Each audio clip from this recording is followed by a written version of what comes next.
2024 का चुनाव कोई सामान्य चुनाव नहीं होने जा रहा। विपक्षी दल चाहते हैं कि वो एकजुट होकर के इस समय संविधान विरोधी सरकार को बदलने, संविधान को बचाने का काम कर सकें, और वहीं सत्ताधारी दल येन केन प्रकारेण अपनी सत्ता कायम रखना चाहता है। इसलिए ये भूल गए कि कोई संसद में खड़ा होकर के सीना ठोक करके बोला कि एक अकेला सब पर भारी है, अब की बार 400 पार अकेले वो करेगा, किसी को साथ लेने की जरूरत उसको नहीं है। लेकिन वह एक अकेला अपने राजनीति के सबसे बड़े एजेंडे राम मंदिर के बाद भी उसे अपनी जीत अगर नहीं दिख रही है तो वो विपक्षी दलों को तोड़ने, जेल में डालने, ईडी सीबीआई से गिरफ्तार करने, हर एक काम करने की कोशिश कर रहा है। और इस बात को यहां से समझना बहुत जरूरी है कि हेमंत सोरेन को जेल में डालने के पीछे क्या वजह है। हेमंत सोरेन ने यहां तक कह दिया कि वो 8.5 एकड़ जमीन का कागज सामने रख दो, प्रमाण दे दो, राजनीति छोड़ दूंगा। केजरीवाल के यहां रोज छापे, नीतीश कुमार के लिए तो खिड़की दरवाजे सब खोल करके बुला लिया। अरे भाई, एक अकेला अगर भारी था तो क्या जरूरत थी? बोलते नीतीश कुमार अलग से लड़ो, हम अकेले तुम पर भारी हैं।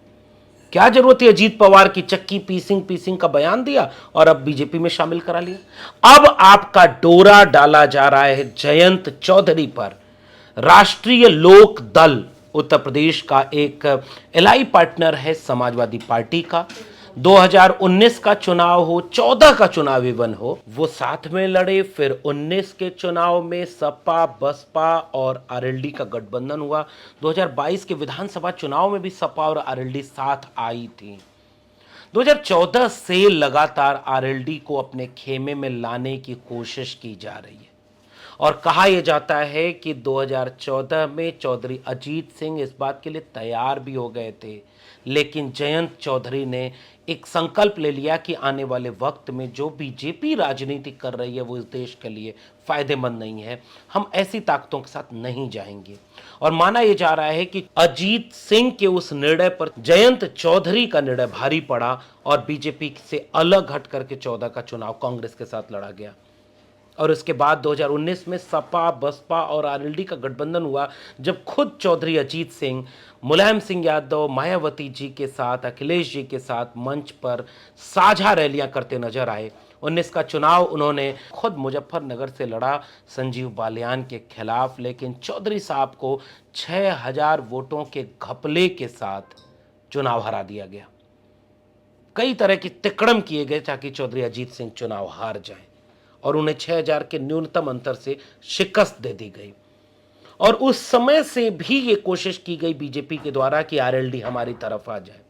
2022 का विधानसभा चुनाव था, किसान आंदोलन का नाराजगी, गुस्सा भरा माहौल था और उस वक्त आरएलडी एक बहुत बड़ी ताकत के रूप में बन चुकी थी।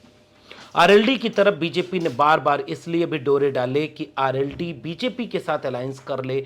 नहीं अलायंस किया तो वो नेता थे जयंत चौधरी, और जयंत चौधरी ने युवाओं के बीच अपनी एक पुख्ता छवि बनाई।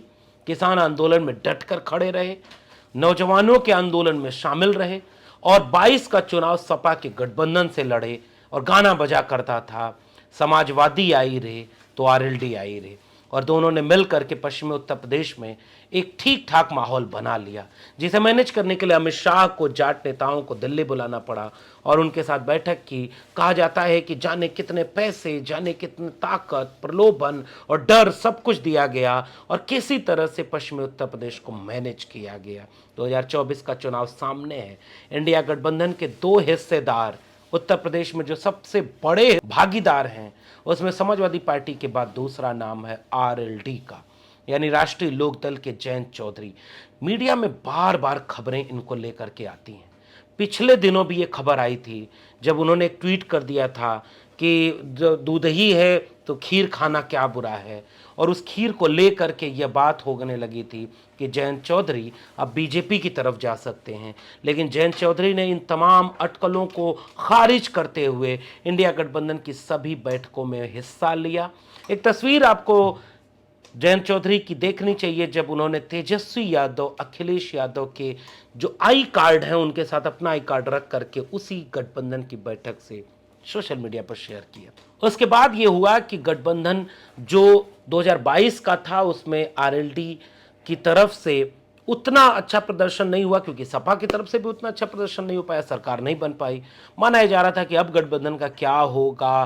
पुराना इतिहास चौधरी अजीत सिंह का ये रहा है कि वो कभी एनडीए तो कभी यूपीए के साथ रहते रहे हैं, इसलिए जयंत चौधरी भी बीजेपी की तरफ चले जाएं तो कोई आश्चर्य नहीं है।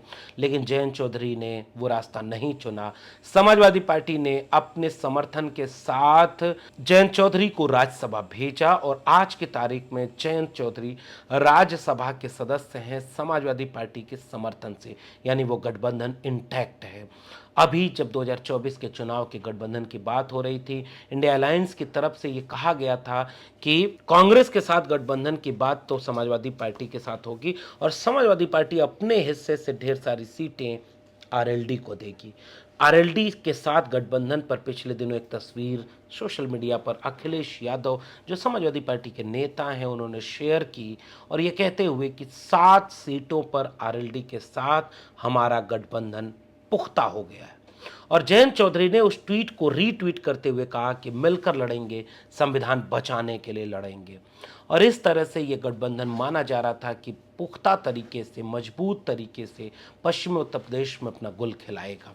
काफ़ी महत्वपूर्ण सीटें उस गठबंधन में दे दी गई थीं और 7 सीटें आपसी तालमेल के साथ बना ली गई।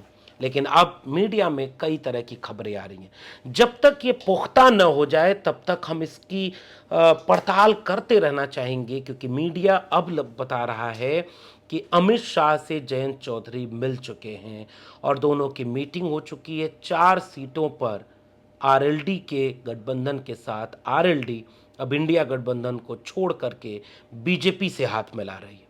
मीडिया वाले इस तरह की कई बार खबरें चला चुके हैं, लेकिन इसका कोई बहुत ठोस रिजल्ट होता हुआ दिखा नहीं, खासकर जयंत चौधरी के मामले में। इसलिए इस पर संदेह है कि जहां 7 सीटें मिल रही हैं उन्हें सपा के साथ इंडिया अलायंस में यूपी में, वो 4 सीटों पर बीजेपी के साथ क्यों जाएंगे। 2014 से लेकर के 2024 तक जयंत चौधरी ने जो अपनी एक छवि रची है नौजवानों के बीच, किसानों के बीच, किसान आंदोलन के समय से लेकर के महंगाई, बेरोजगारी और वहां से लेकर के हाथरस के मामले तक, जयंत चौधरी पर लाठियां बरसाई बीजेपी की सरकार ने। जयंत चौधरी पर किसान आंदोलन में शामिल होने के नाते कई तरह से दबाव डाले गए। जयंत चौधरी को अपने में मिलाने की लाख कोशिशें की गईं। जयंत चौधरी टिके रहे, अड़े रहे कि हम संविधान विरोधियों के साथ नहीं जाएंगे, जो लोकतंत्र को कमजोर करना चाहते हैं, जो इस देश को कमजोर करना चाहते हैं, नौजवानों और किसानों के हिस्से को मार रहे हैं, अग्निवीर जैसी योजना ले आए हैं। पश्चिमी उत्तर प्रदेश के किसानों और नौजवानों के बीच जो गुस्सा है उसके प्रतिनिधि बन चुके हैं जयंत चौधरी। तो मुझे इस बात में पूरा संदेह है कि सीटों का झगड़ा बेशक हो सकता है, तो बिजनौर, मुजफ्फरनगर और कैराना बीजेपी चाहती है कि इन सीटों को वो दे देगी, लेकिन मुजफ्फरनगर की सीट कैसे देगी। संजीव बालियान वहां से चौधरी अजीत सिंह को हराए हैं और संजीव बालियान ने 14 का भी चुनाव जीता और 19 का भी चुनाव जीता। और आरएलडी चाहती है कि मुजफ्फरनगर की सीट हमें मिल जाए और वो चौधरी अजीत सिंह के चुनाव हारने के अपमान का एक तरह से हिसाब ले सके। तो सीटों के बंटवारे को लेकर के थोड़ा झगड़ा हो सकता है, क्योंकि लोकल लीडरशिप हर सीट पर तैयारी करती है और हर पार्टी के भीतर यह होता है कि अगर गठबंधन में कोई सीट चली गई तो वहां के लोकल लीडर पार्टी के नेतृत्व से इस बात पर दबाव बनाते हैं कि नहीं नहीं, इस सीट पर तो गठबंधन में हमें चाहिए। लेकिन मुझे लगता है कि ये कोई झगड़ा ऐसा नहीं है कि 7 सीटें मिलने के बाद आरएलडी बीजेपी से हाथ मिला ले। मुझे इस बात में पूरा संदेह हो रहा है।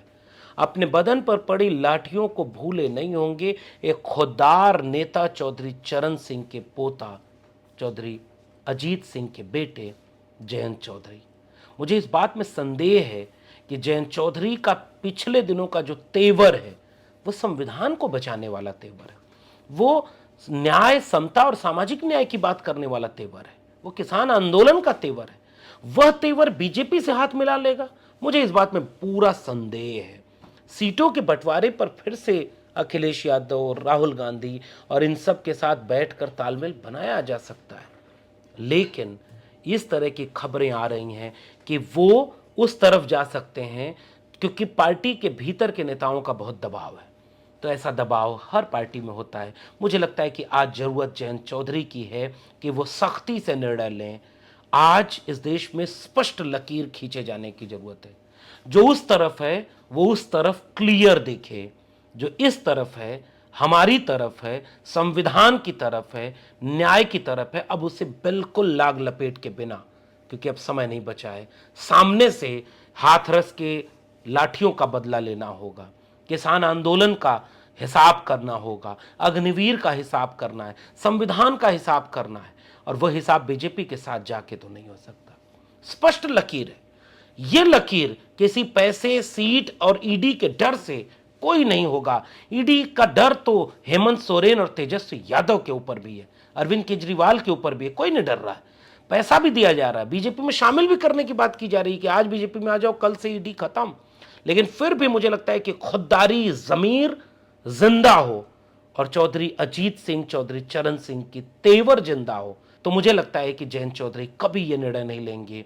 बाकी आने वाला वक्त बताएगा कि उनका निर्णय क्या होता है। लेकिन एक चीज तो स्पष्ट हो गई है, वो जो एक अकेला सब पर भारी का नारा लगा रहा है ना, वो कह रहा है आपकी बार 400 पार, वो झूठ बोल रहा है, इसको याद रखिएगा।